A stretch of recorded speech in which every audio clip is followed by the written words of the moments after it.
Okay, tayo pong lahat ay magsitayo at ipagpatuloy natin ang pag-aaral sa salita ng Diyos patungkol po sa atin pong pagsalubong sa ganitong season. Dahil marami po ang marahil ay makakalimot. At marami din po ang may mga hindi pa tama ang kaisipan patungkol sa Kapaskuhan. At tayo po ang inaasahan ng Diyos para maging ilaw sa panahon ngayon. Kaya dapat po ay ang salita niya ang maging gabay po natin sa mga panahon kagaya nito. And so, basahin po natin ang Matthew chapter 1 at verses 18 down to 25. And kung kayo po ay nagmamarka ng inyo pong mga Biblia sa mga inaaral natin, ay siguro naman marami ng marka ang Bible nyo. At least kahit papaano may marka na. Ano ang Biblia ay minamarkahan yan para ibig sabihin ay may matatandaan ka sa iyong pagbabasa at naituro yan bilang testimony ng mga katotohanan ng salita ng Diyos. At dapat kung ikaw ay mananampalataya, mayroon kang gagawin sa natututunan mo. We ought to be responsible with the things that we learn. Kung ano yung naririnig natin, natututunan natin, maging responsable tayo dyan. Dahil dyan din tayo sisingilin ng Diyos. Kung ano ang narinig natin at anong katotohanan narinig natin, wag mong sabihin that you will be excused. You will not be excused. Nais ng Panginoon na tayo ay maging maayos sa Kanyang harapan. Bawat isa sa atin, hindi lang yung mayaman, hindi lang yung nakapag-aral. Bawat isa, pag ikaw ay anak ng Diyos, at pag ikaw ay isang nilalang na bahagi ng Kanyang creation, we will always or we will indeed find the time sooner or later that we will face our Savior. Haharap din tayo sa ating Panginoon. At pagharap natin sa Kanya, ipagsusulit natin ang lahat ng mga bagay, lalo na tigit yung Kanyang salita, pagkakataon na binigay niya sa atin para malaman ang katotohanan ng Kanyang salita. Pagkatapos ay hindi ka responsable doon sa mga nalaman mo. Kumbaga, narinig mo pagkatapos ay lumabas doon sa kabila at wala kang balak na sundin ito, then pagsusulit mo yan sa Panginoon. Kaya po, bilang mga mananampalataya ay maging responsable tayo sa ating mga naririnig. Amen? Lalo na naririnig sa salita ng Diyos. Marami tayong naririnig na mga gossips, mga news sa iba't ibang mga lugar. At kung minsan yan din ay binabalita natin at doon din tayo naapektuhan. Dapat ang isang mananampalataya, maapektuhan ka sa salita ng Diyos. Yung iba nga kapag nakarinig na ng may lindol, ano na yun, magsisimba na yun. Magbabasa na ng Bible yun. Kasi narinig lang niyan ganyan eh. Ngayon, pag nakarinig naman ng salita ng Diyos, ano naman epekto sa buhay mo? Yan po ang tama na decision na dapat natin gawin. Okay, I'll read verse 18 or you read verse 18. I read verse number 19. Salitan po tayo at magsabay tayo sa last. Okay, para mabasa nyo rin yung nabasa ko na at narinig nyo ang sarili nyo. Okay, verse 18, ready? Read. Now the birth of Jesus Christ was on his eyes, then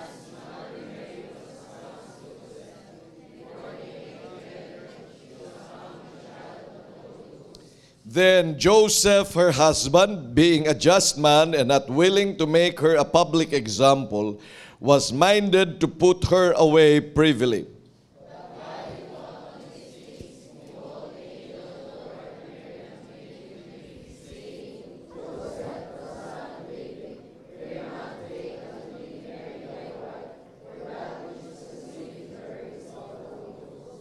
And she shall bring forth a son, and thou shalt call his name Jesus, for he shall save his people from their sins.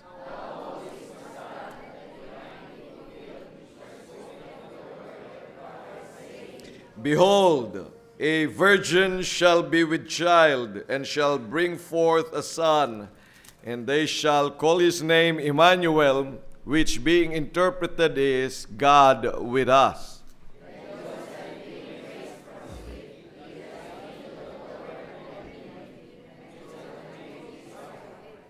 And knew her not till she had brought forth her firstborn son, and he called his name. Muli po, dakilang Diyos, maraming salamat na mabasa namin ang inyong salita. Tulungan niyo po kami, Holy Spirit of God, na makaunawa at ang mga bagay na ito po ay aming i-consider sa aming isipan, sa aming puso at sa aming buhay. At kami rin po, Panginoong Diyos, ay matagpuan mo sa panahon na kagaya po nito, na maraming mga kasiyahan, kaganapan sa amin pong kapaligiran, maraming mga activities, maraming mga festivities. At tulungan niyo po kami na hindi namin malimutan ang katotohanan at ang dahilan kung bakit nga po ikaw ay ipinanganak. Na hindi po kami maging kagaya ng iba that they have made merchandise of your birth. We say it's Christmas, the birth of Christ.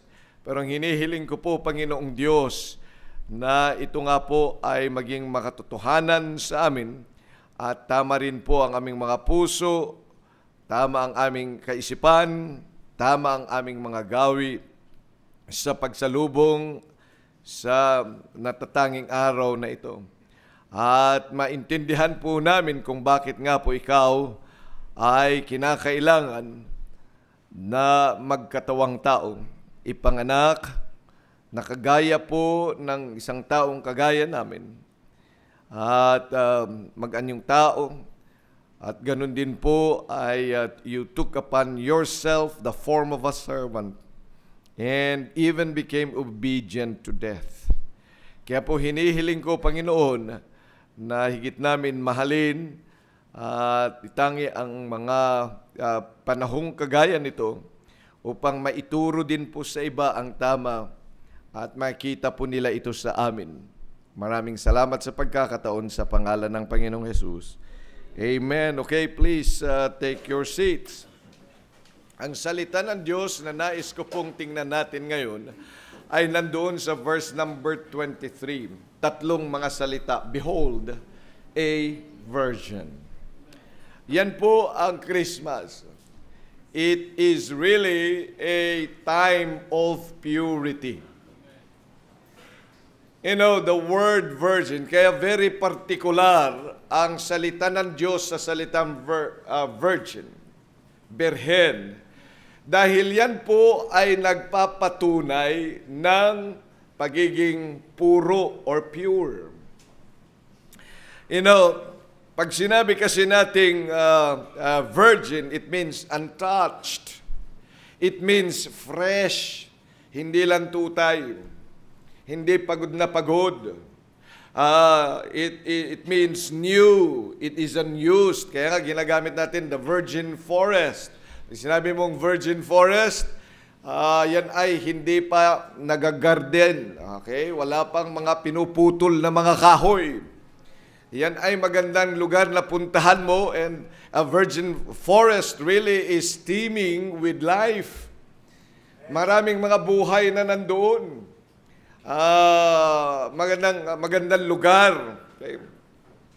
So, pag sinabi din natin virgin gold, ibig sabihin untouched gold. So, yan po ay ginagamit sa mga bagay na yan. At in spiritual matters, It means it is dedicated to God, untouched by the world and sin.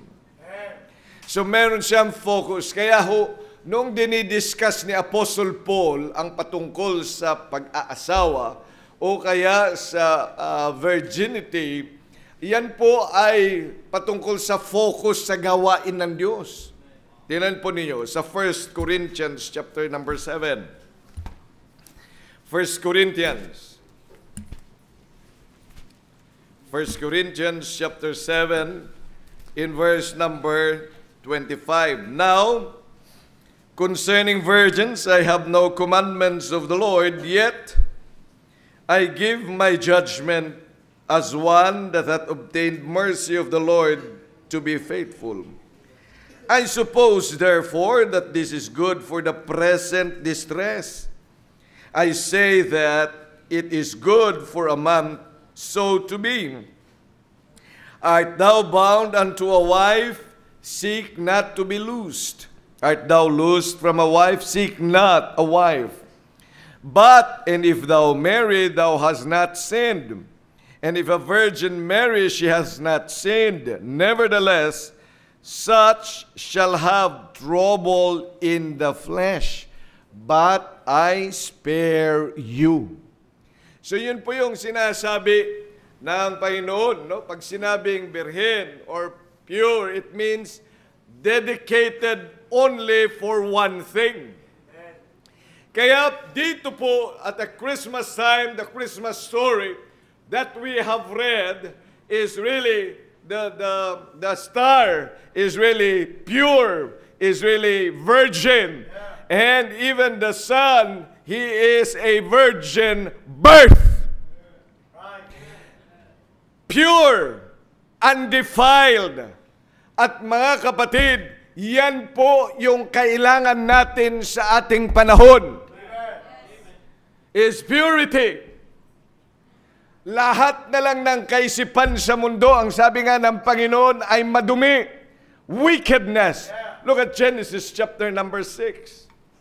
Nung tiningnan ng Panginoon at kung bakit ang mundo ay isinubmerge ng Diyos sa dilubyo.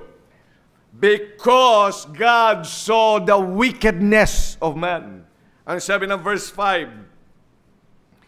And God saw that what the wickedness of man was great in the earth, and that every imagination of the thoughts of his heart was what? Only evil continually. So it's no longer pure. Walang maganda na nasa isip. Walang katuwiran ng Diyos. Kundi ang lahat ng mga bagay ay kasalanan at kamunduhan. Lahat ay laban sa Diyos. At yan ang ating panahon. In fact, they have turned, ang sabi nga ng Panginoon, they have turned the grace of God into lasciviousness.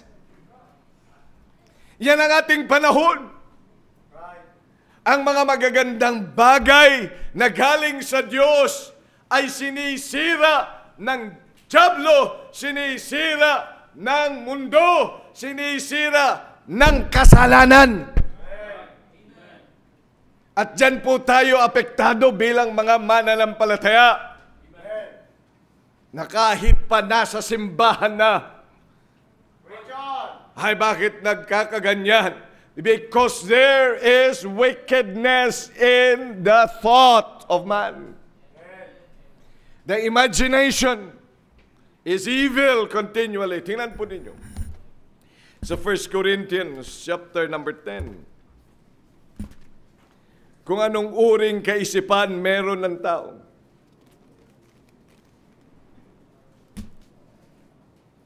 Second Corinthians chapter number 10. And sabi ng verse number 4, 5, and 6.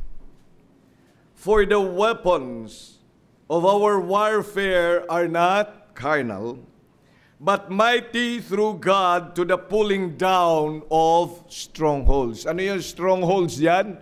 Isip. Ang isip ng maraming mga tao. Ang isip ng tao. That's a stronghold. Kaya sinasabi ng salita ng Diyos, kung ano ang iniisip mo, yun ka. At kung ano ang nasa isip mo, nalabas yan sa bibig. Nalabas din yan sa gawi. Kaya depende talaga nilalagay mo dyan sa isip mo. Yes, sir. Kung iniisip mo yan ay lagi na lang pagkain, yan ang talagang lalabas sa'yo. That's right. Kung iniisip mo ay para sa tiyan, ay magiging Christian ka nga. Lagi na lang si tiyan. Kasi whatever you think, kasi kaya mahalaga yung kaisipan. At yan ay isang bahagi ng tao na napakahirap itim. Napakahirap na ayusin. Napaka-prolific kasi ang isip ng tao. Kasi sa isip, biro mo yan, sa isip, marami kang kababalaghang nagagawa. Kahit imposible nagagawa mo. Imposibleng ikaw ay palakpakan dahil kay kumakanta ng maganda. Pero sa isip mo, pwede mong isipin na kumakanta ka at an angelic voice at ang daming pumapalakpak sa'yo. Pwede mo namang isipin yun eh. Kaya nga, thinking mo, ikay pogi, kahit hindi. O kaya maganda. Kasi isip yun. Doon din, kaya mong ipunin ang lahat ng ulan. Doon sa isip. Lahat yan, magagawa niyan. Diyan din po pwede kang makapag-asawa kahit hindi na.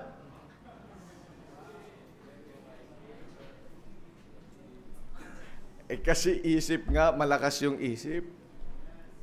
Kaya tawag dyan, strongholds. Yes, sabi ng Panginoon, verse number 5, casting down imaginations, every high thing that exalteth itself against the knowledge of God. So yan po yung isip natin. And bringing into captivity every thought to the obedience of Christ. Doon mag-umpisa ang iyong obedience. Ang obedience natin sa Panginoon starts with the mind. Amen. That's right. The mind should really decide and think that I am going to follow Christ. Amen. That's right. And doon pa lang sa isip mo, talunan ka na. Wala kang talagang magagawa. Hindi ko kaya. Tingnan mo yung mga hindi ko kaya yan eh. Hindi ko kaya. O, kaya hindi mo kaya. Kasi nga, doon pa lang, sa umpisa, hindi mo nakakaya. Right. That's right. Hindi ako po pwedeng maging choir member eh. Eh, nandun na nga sa isip mo eh. Casting down all imaginations, every high thing that exalteth itself against the knowledge of God. So it is in the matter of the mind. Bilang mga anak ng Diyos, kaya kailangan tayo po sa pag-iisip ay dapat maging puro para sa Diyos. Amen. Let this mind really be for God. Amen. Yan ang kailangan natin sa ating panahon. Purity. And this is the message of real Christmas. Purity. It's dedication to God. Focused on God. Amen. Sa Diyos nakafocus. Yan ang totoong Christmas. Yeah. Hindi kung lahat lang ng activity ay ating naplano, lahat ng kasiyahan ay atin ang napuntahan, pero walang Diyos. And that's not purity. Purity is dedication to God. Untouched by the world and sin. Yan ang ibig sabihin yan. Kaya bilang mga anak ng Diyos ay dapat nating maintindihan. Because you see, God uses pure persons.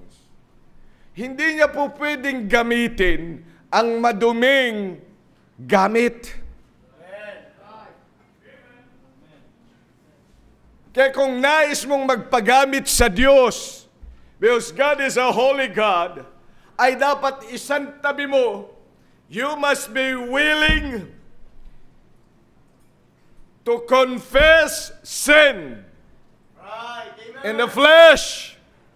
Amen. Dapat meron kang willingness na talikdan din ito, not only to confess, but also to forsake sin. Dapat ikaw din ay handa to have perfect hatred against sin and the world. Kung gusto mong magpagamit sa Diyos dahil hindi siya gagamit ng madumi.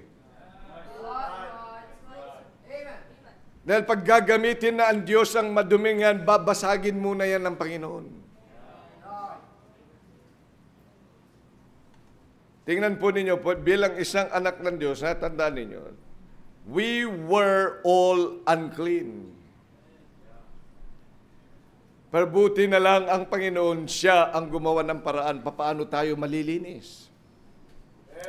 That's why He gave His only begotten Son. Kaya kinakailangan ang anak ng Diyos ay magkatawang tao ipanganak sa Christmas morn. On a Christmas, para po magkaroon ng isang purong dugo at purong katawan na walang bahid dungis na siya lamang maglilinis sa atin at magbubuo sa atin. You see, we must indeed have a relationship with Christ.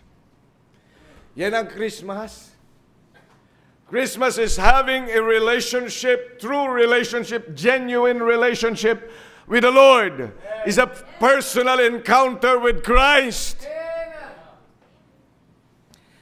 Kaya nga dapat lamang na maintindihan natin ang bagay na yan.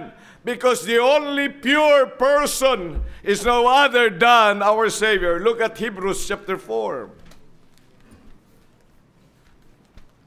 Hebrews chapter number 4.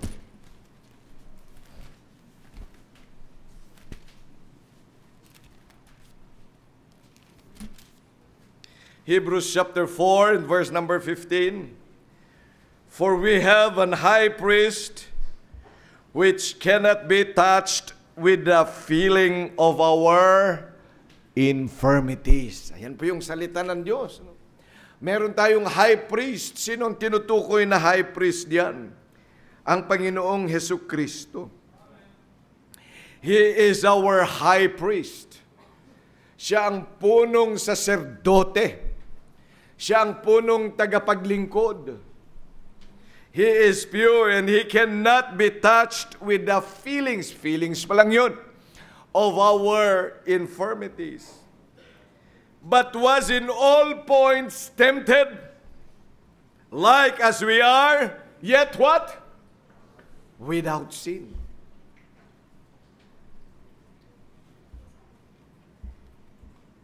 Kanina, may nag-testify, napasama siya sa mga ibang uring nilalang. Sa totoo, sa mga kasalanan yun. Yung pagiging bakla at saka tumboy, yan ay kasalanan. That's right.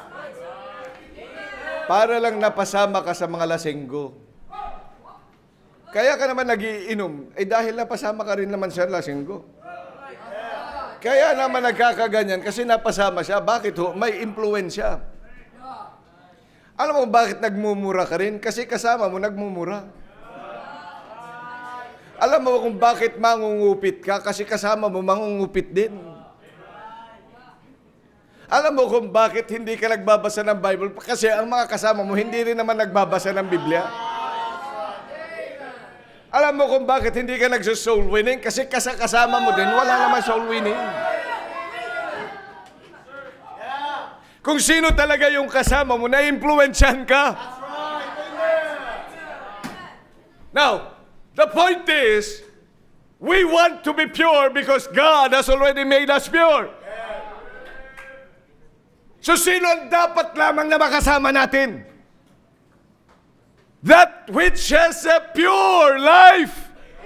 And who has a pure life but Christ? Kaya nga sa pagdating ng panahong kagaya nito ng Kapaskuhan, sino kasama mo? Sino ang nag-influensya ng buhay mo? Kaya ka impure, kaya ka fleshly, kaya ibang mga isip natin. Do you know why? Kaya lahat na lang materyoso. It's because we are so far away from the God of the Bible, from Jesus that died for you and for me. Yun lang yun. Malayo ka sa Panginoon. Kailangan yung relasyon mo sa Diyos. Dapat ikay lumago. Kaya nga sabi ng Bible, we ought to abide in Christ. Yan ang dapat lamang na binabantayan mo. Na kung minsan tayo, pinagbibigyan natin ang mga barkada, pinagbibigyan natin ang mga mahal natin sa buhay, sa mga gusto nilang makita sa atin. Bakit hindi mo pagbigyan ang Panginoon? Sa mga nais niya sa buhay mo. Kung ikaw ay tinatawag ng Diyos para ibigay mo ang buong buhay mo para sa Kanya, so that you can be used to become a missionary someday, or a pastor, or a Bible woman, bakit hindi mo ibigay sa Panginoon? Kung ikaw ay tinatawag ng Diyos para umawit sa choir, bakit hindi mo pagbigyan ang Panginoon? Ang dami mo nang pinagbigyan sa panahon ng Pasko. Sabi mo, Pasko naman. Pwede ba? Magsama-sama naman tayo. Di ba, ang dami mong mga pinagbigyan sa buhay mo. Dahil gusto mo na bigyan sila ng kagalakan. Pero ngayon ba, do you realize that Jesus wants something else from you? Nung ibinigay niya ang kanyang buhay para sa atin, do you think that that is the all and be all? No! He wants you and me to give our life to Him. Kaya nga sabi niya, my son, give me thine heart. Nais ng Diyos, nais ng Panginoon na ibigay mo yung puso mo sa Kanya. Nais ng Diyos na ibigay mo ang iyong mga plano sa Kanya. Anong ginagawa mo? Ngayong Kapaskuhan, na dapat lamang ang relasyon natin sa Panginoon ay lalong lumapit, dito maraming Kristiyano ang nanlalamig. Kasi mas maraming panahon sa panunood sa YouTube. Mas maraming panahon sa barkada. Mas marami silang panahon sa kanilang mga mahal nila sa buhay na hindi nakakakilala sa Panginoon.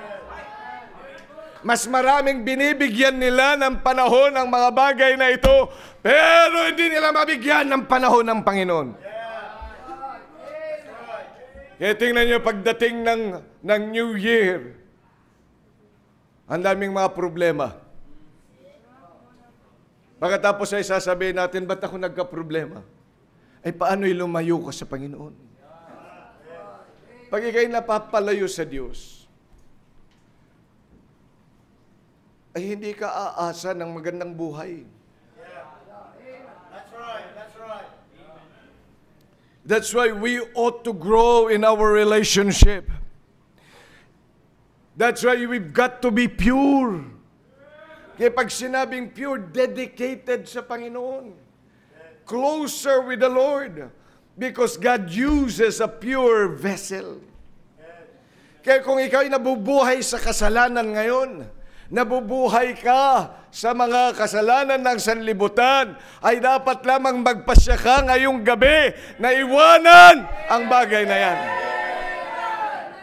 Kung nabubuhay ka para sa iyong sarili, sa mga gusto mo, hindi sa gusto ng Diyos. Nawa magpasya ka ngayong gabing ito, Panginoon, ako po magpapasya na para sa iyo.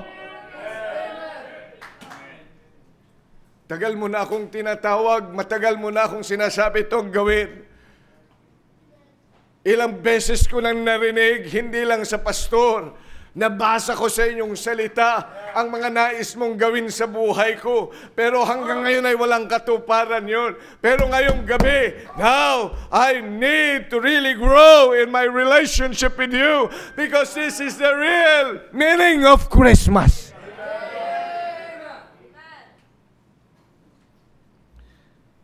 A relationship with the Lord.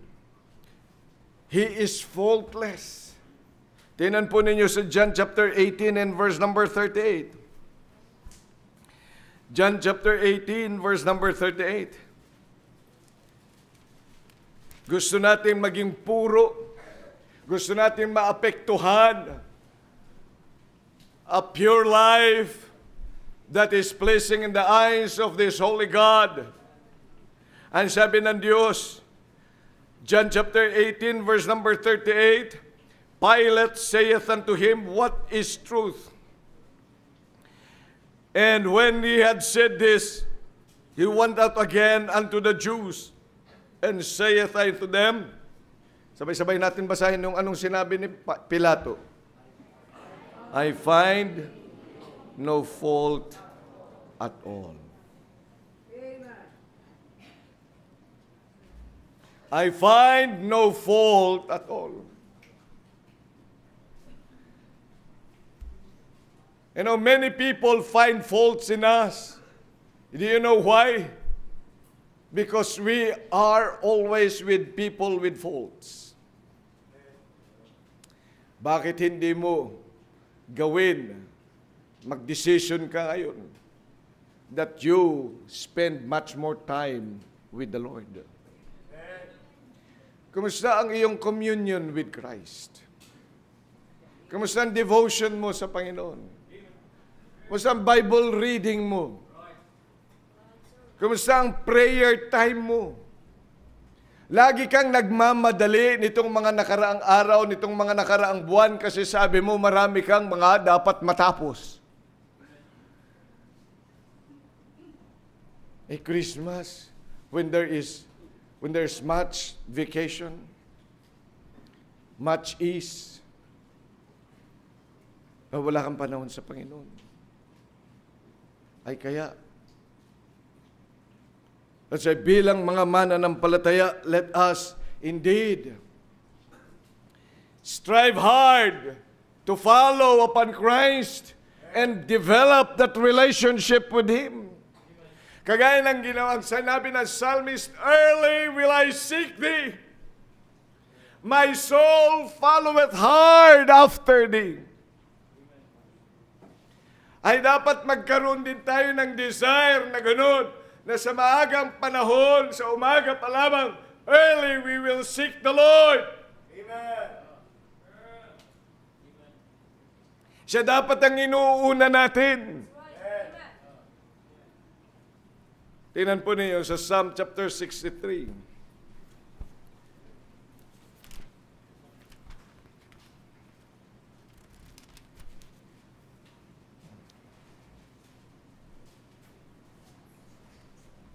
O God, Thou art my God. Early will I seek Thee. My soul thirsteth for Thee. My flesh longeth for Thee in a dry and thirsty land where no water is. Alam mo, kung ikaw ay Kristiyano, dapat ito ang maging desire natin sa ating panahon ngayon. Lalo na pagdating ng Kapaskuhan, that we indeed, like the psalmist, would seek the Lord early. Hindi napagod ka saan? Sa paglalakwat siya, but not even seeking the Lord. Wala kang panahon para hanapin siya. At kagaya ng sinabi niya, my soul thirsteth for Thee. nauuhaw ang kanyang kaluluwa, ang buong buhay niya ay nauuhaw sa Diyos. At ang sabi pa niyan, my flesh longeth for thee. Yung aking katawan, hindi lang yung aking kaluluwa, hindi lang yung aking isip, kundi maging yung aking katawan ay hinahanap niya ang Panginoon. Kagaya ng paghahanap ni Mary sa nawawalang katawan ng ating Panginoon at a time when He was resurrected. That she even cried and cried. Lahat ng mga kasama niyang pumunta sa libingan, nag-alisan na. But Mary was there trying to find out. Kaya siyang unang nakatagpo at nakausap ng ating Panginoong Hesukristo. Amen. Alam mo, kailangan natin ng mga Kristiyano sa ating panahon ng ganyan. That He would not rest until He finds the Lord and He finds His face, until the Lord touches his heart. Hindi niya bibitawan ang kanyang pakikipagniig sa Panginoon early in the morning until the Lord blesses him or her. Hanggang sa naramdaman niya na nandyan ang Panginoon, na nakipag-usap sa kanya, naintindihan niya that there is indeed a fellowship with the Lord. Amen.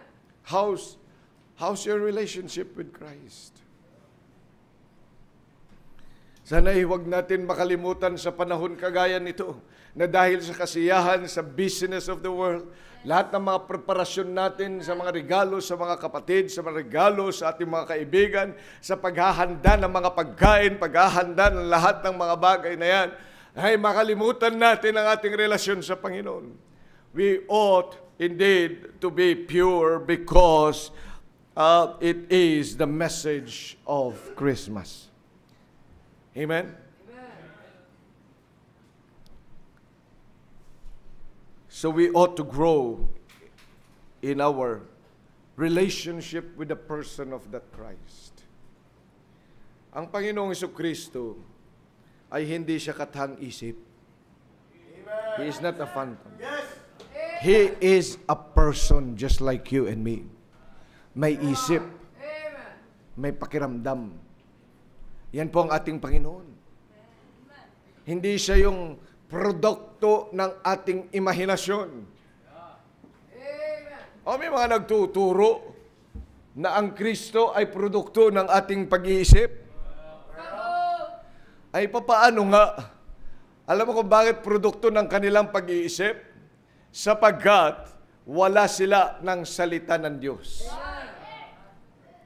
You know, we can only really understand who Christ is and see His person in the Word of God. Tingnan po ninyo sa Psalm chapter 12. Psalm chapter number 12, verse number 6, the words of the Lord are pure words, as tried in a furnace of earth, purified 7 times. Amen? Purified 7 times. Gusto natin maging puro? Gusto natin maging pure ang isip? Gusto natin maging pure ang ating buhay? Then spend more with the Word of God.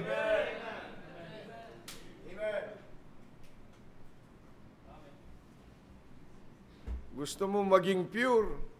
Wala ka naman panahon yan, pero mas marami kang panahon sa Facebook mo. Mas marami ka naman panahon ng pagkukuha-kuha ng mga selfie-selfie pagkatapos ay upload ng upload. Ay bakit hindi mo damihan ang iyong pakikipagniig sa salita ng Diyos? Kaya alam niyo itong ginagawa natin?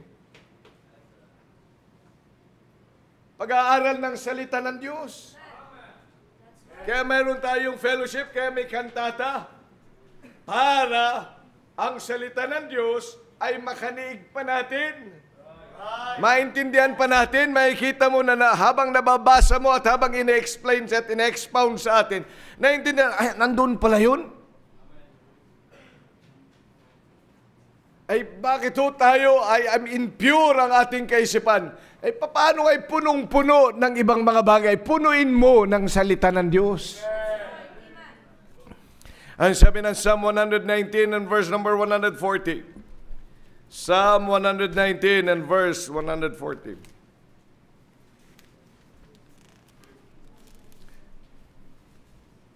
Thy word is pure, therefore thy servant loveth it. Basahin natin ulit. Ready, go. Thy word, Psalm 119, 140. Tayo tayong lahat para mabasa natin. Amen. Glory. Kasi may mga inaantok na eh. Yes, sir. Ay maglalaro pa kayo mamaya. Okay, Psalm 119 verse 140. Ano sabi? Thy word is pure, therefore thy servant loveth it. Amen. Take your seats. Thy word is pure. Ano hindi po pwedeng i-overemphasize ng isang pastor o ng kahit sino man tagapagturo the purity of the Word of God. Yes. Kung gusto natin maging ang buhay, ang isip ay mapuno ng pure things, ng puro, ng walang bahid-dungis ng kasalanan, ng walang bahid-dungis ng kamunduhan, we must indeed give time with the Word of God. Dagdagan mo ang pag-aaral mo ng salita ng Diyos.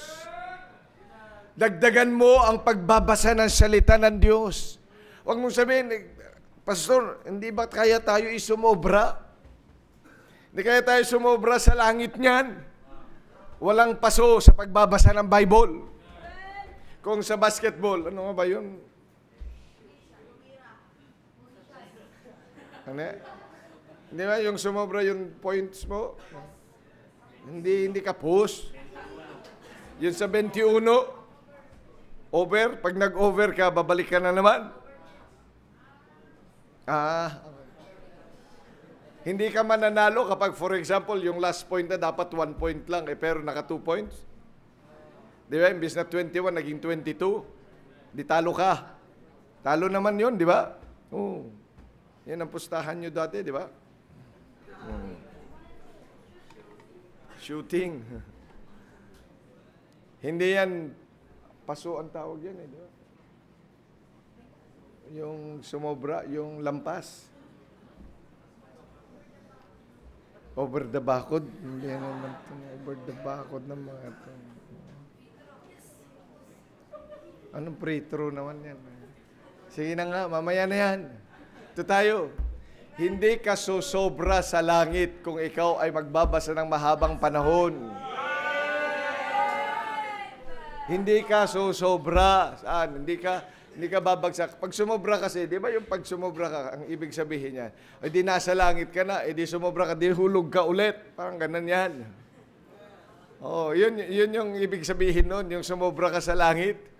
Di ba? Imbis na dyan ang ma-shoot mo na yan, tapos nandoon ka na dapat sa tama. Eh, dahil sa sinobrahan mo, bagsak ka ulit. Walang sosobra. Ay, sobra mo namang banal. Walang sosobrang banal. Kahit kailan, hindi yan sosobra. Mas kailangan at kailangan natin. Tingnan mo ang pangyayari sa buhay. Maayos ka na, di ba? May napagtagumpayan ka na. Dati-dati, mura ka na mura. Ngayon, hindi ka na nagmumura.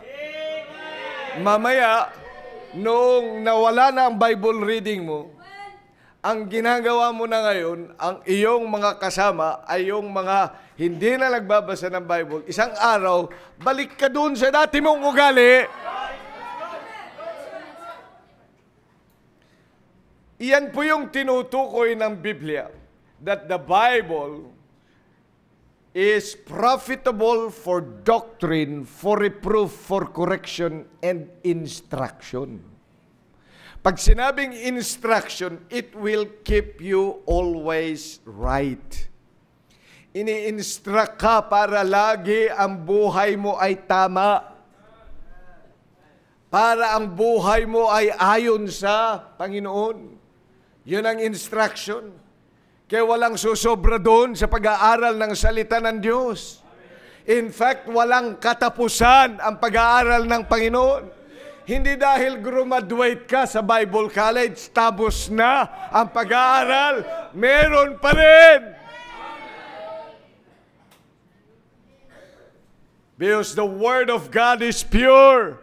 And what we need is purity of life. Kaya mas lalo dapat ikaw ay mag-spend ng time mo pa sa pag-aaral ng salita ng Diyos.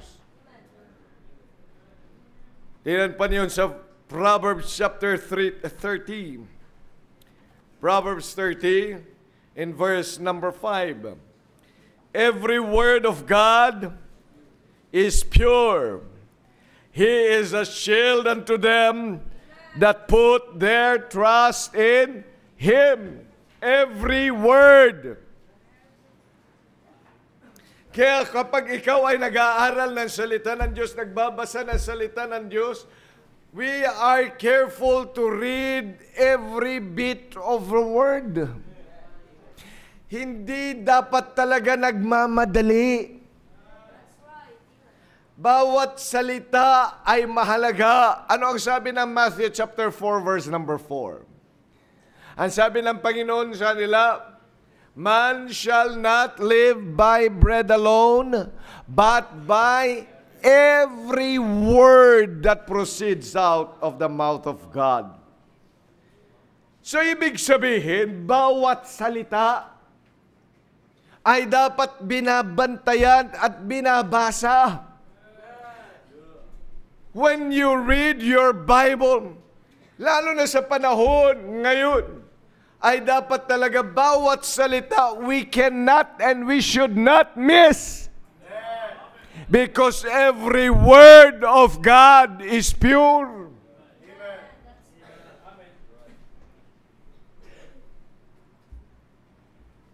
Kasi pastor, ang hirap namang basahin.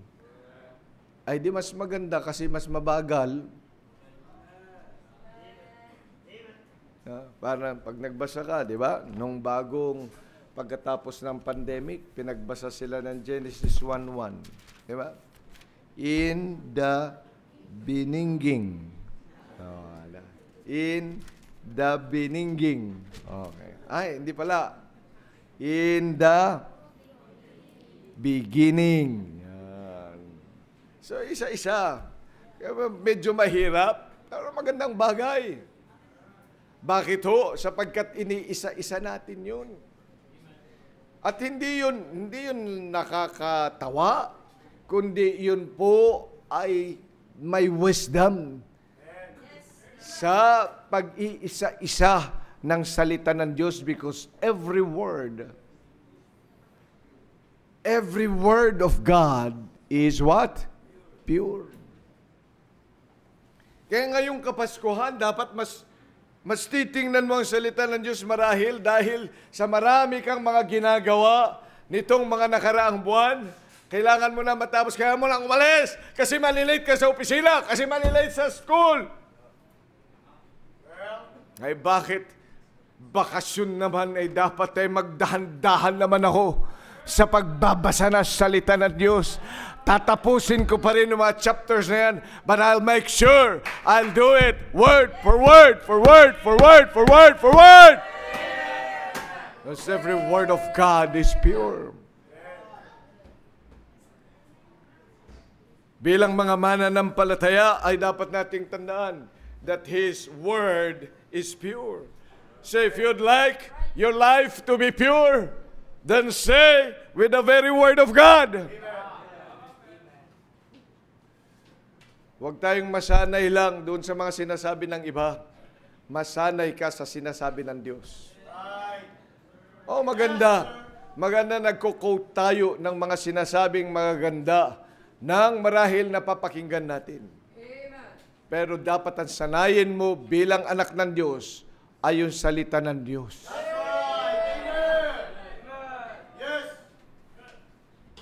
And always check whatever you hear with the very word of God. Sapagkat sa naririnig mo, nagkakaroon ng mga maling akala. So marinig mo marahil ay maganda. Pero pag yan po ay i-check mo na sa salita ng Diyos, test it with the Spirit. Ang layo naman pala. That's right. That's right. Example ko lang ha. Kasi may mga magagaling talaga yung mga preacher. Ang sabi niya, it is not going to church that makes you a Christian. But it is your life outside the church. Tama ba yun? It is not going to church that makes you a Christian. But it is your changed life outside the church. Is that right? Ang laki naman yung kasinungalingan. Because going to church is always part and parcel of being a Christian.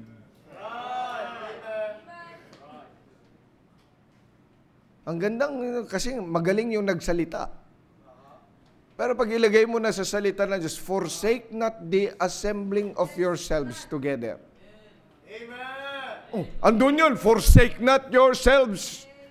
Forsake not the assembling of yourselves. Huwag kang lumiban sa pagkakatipon.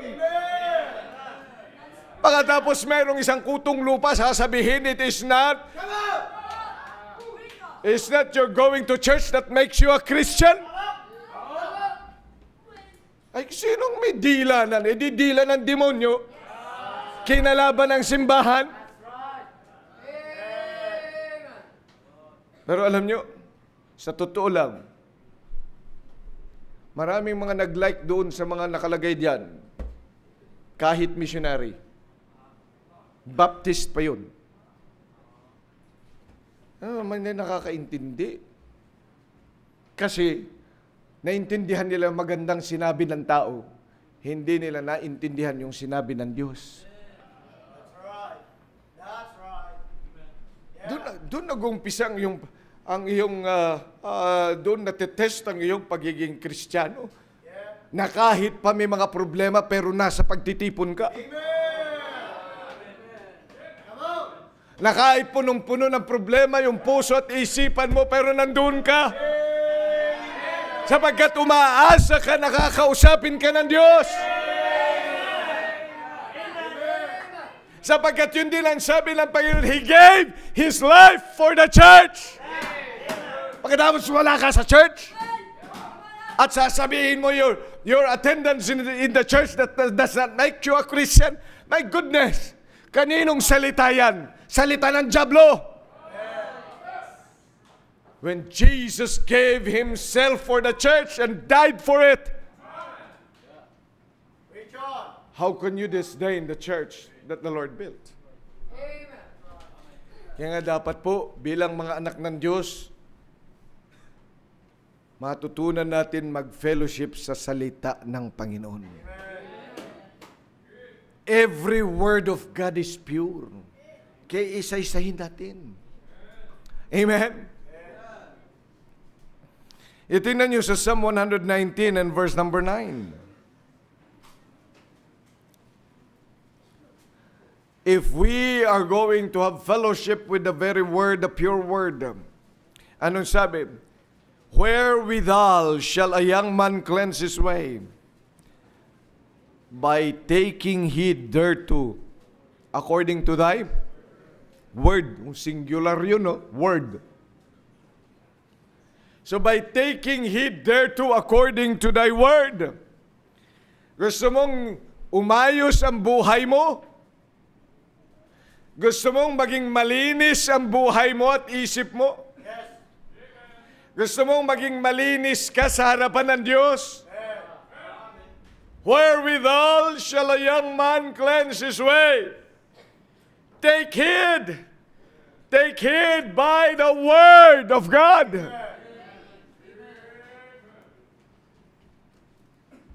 Alam mo, kung minsan kahit hindi mo na narinig yan sa preaching, pero nabasa mo sa salita ng Diyos, at naunawaan mo, ba't hindi mo na yun gawin?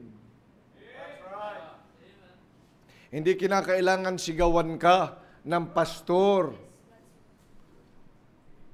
Tingnan niyo po, si Zacchaeus. Sino nakakakilala kay Zacchaeus? Oh, amen. Oh, alang-alang sa hindi pa nakakakilala, si Zacchaeus po ay singlaki ni Sir King. Pagkatapos ay darating ang Panginoon. Dahil matatangkad ang mga Hudyo, di siyempre hindi niya makikita ang Panginoong Jesucristo. Kaya umakyat siya sa puno ng sycamore tree. Para makita lang niya ang Panginoon. Pero ayon sa salita ng Diyos, siya pala talaga pupuntahan ng Panginoon. Kaya pagdating pa lang ng Panginoon doon, Zacchaeus, bumaba ka. Pupunta ako sa inyo. Pagdating niya doon sa bahay, tinanggap niya ang Panginoon. Ano kaagad ang sinabi niya? Panginoon, half of my goods, babalik ko sa ilakong ang lahat ng aking mga masamang mga pagkakuha ng mga bagay na yan, ibabalik ko fourfold. Pero mo, hindi pa nagpipreach ng malakas ang Panginoon tungkol sa giving. Hindi pa siya nagpipreach patungkol sa the tithes belong to the Lord! At pag ikaw hindi nagbalik ng tithes, ikaw'y magnanakaw! Hindi pa yung nagsasalita ng Diyos ang Panginoon.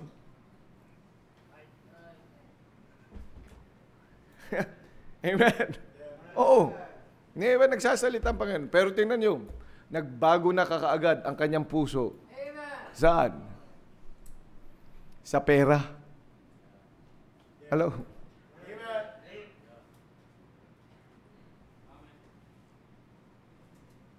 May isang miyembro nga doon sa San Pedro noon, hindi ko makalimutan. Na-win yan. Haba ng buhok, yung lalaki.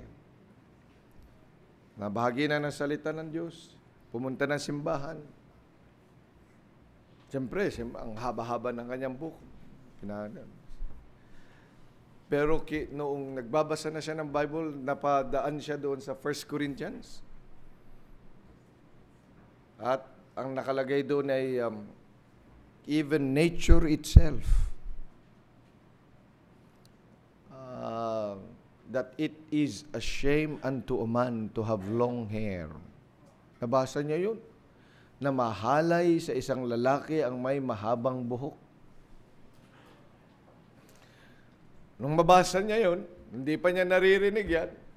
Dahil nandun sa salita ng Diyos, purong salita ng Diyos, nagpagupit ka kagad. Kaya pagdating ng linggo, hindi na siya makilala. Bagong buhay na. Wherewithal shall a young man cleanse his way?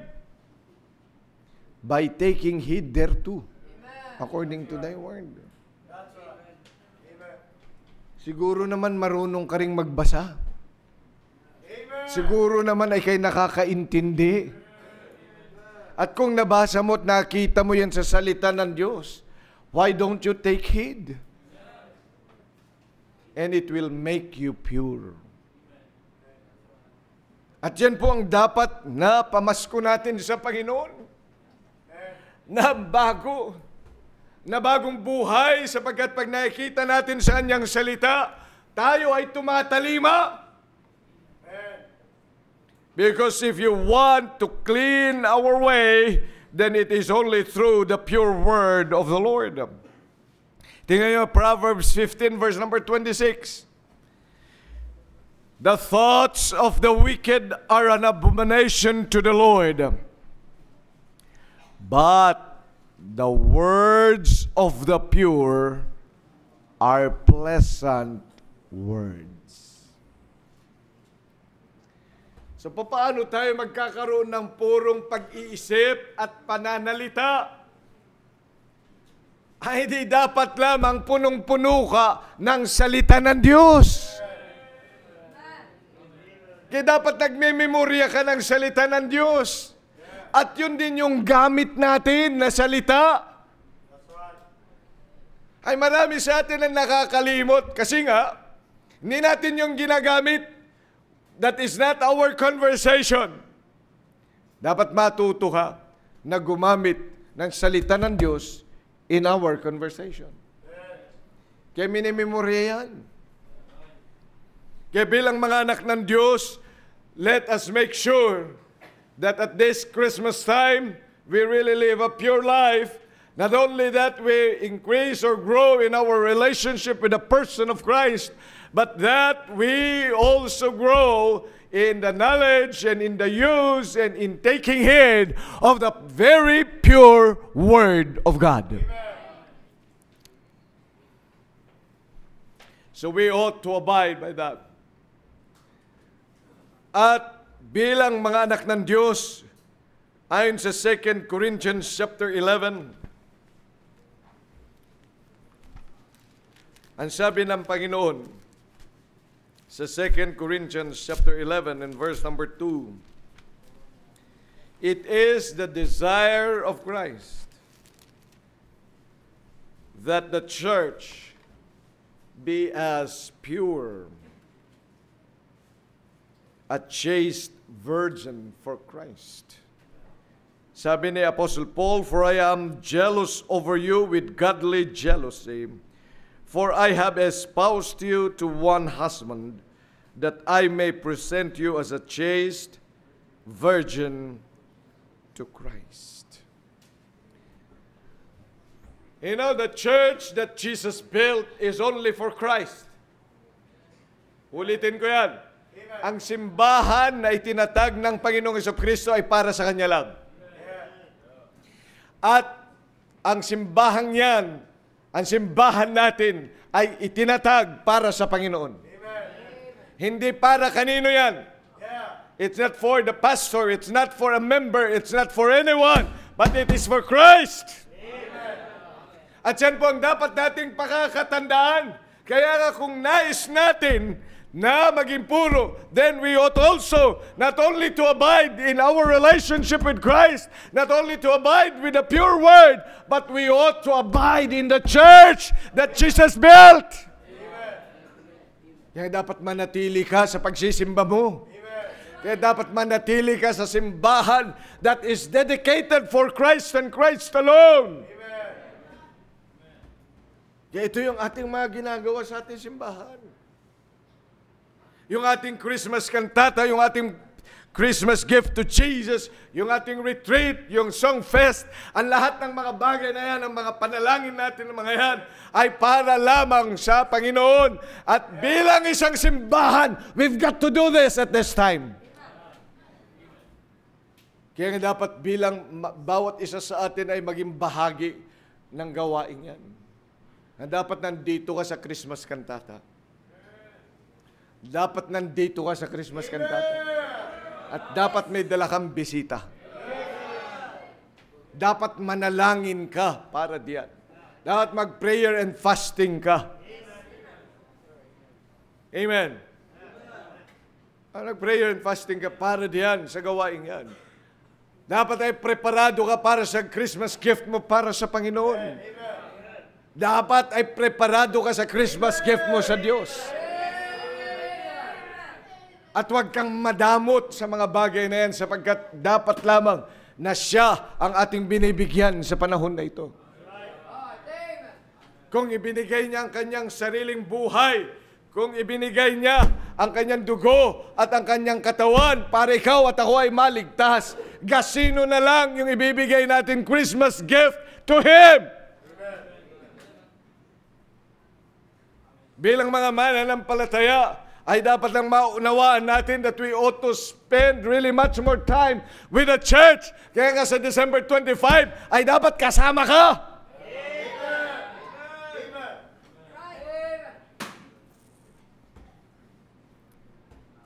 Kasama ka dun sa mga mananampalataya para magpalakasan sa isa't isa. Para makapanalangin, makarinig ng salita ng Diyos, makapag-fellowship, at dapat yan ang ikaw ay excited to be part of the family of God.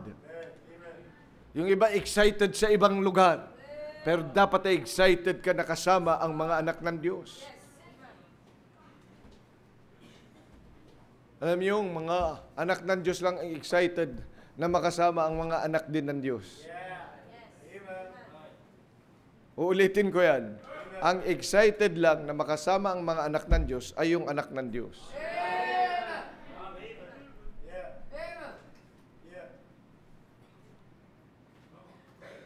At yun ay magagawa natin kasi December 25, wala naman yang pasok. Amen? At maaari kayong magdala din ng bisita by that time. Para doon may maligtas pa. Yung mga ayaw pumunta dito sa simbahan kasi nalalayuan, ay di mas malapit sa inyo. At di makakausap sila at mababahagi na ng salita ng Diyos. Amen? O di kaganda naman yan kesa sa nagdo-doorknocking ka nga. Ano yung doorknocking mo? Namamasko po. Namamasko po. Biro mo yan, lahat na lang ay pinamaskuhan. Lahat ay ninong at saka lahat ay nilang. Oh. Pagkatapos anong gagawin sa pera? Saan niya dadalhin yung pera niya? Sa perya. Saan niya dadalhin yung pera niya? Oh. Sa Cara Cruz. Saan niya dadalhin ang mga yon? Tapos tayo naman ay nagbigay. Thank you. Thank you. Ang babarat ninyo. Thank you. Biro pa na gano'n na. Ayan, gagawin na December 25. Tapos itong mga magulang naman, dala-dala yung mga anak nila. Nagvi-visitation. May panahon sa visitation. December 25. Maluwag. Makikita mo, wala ngang mga sasakyan pero ang daming naglalakad, nagbabahay-bahay. Eh, nasan yung mga Kristiyano? Yung iba kasama doon. Yung iba naman ay tulog na tulog. Yung iba ay nandoon nanonood ng sine. Yung iba ay naglalakwatsa. Nasa park. Ay bakit hindi gawin natin magkatipon ng mga anak ng Diyos? Dalhin ang mga nangangapit bahay doon, share na salita ng Diyos. Amen? Bilang mga mananampalataya, let's make this Christmas indeed a pure Christmas. Because Christmas, behold, it is always pure. Let's all stand up, please.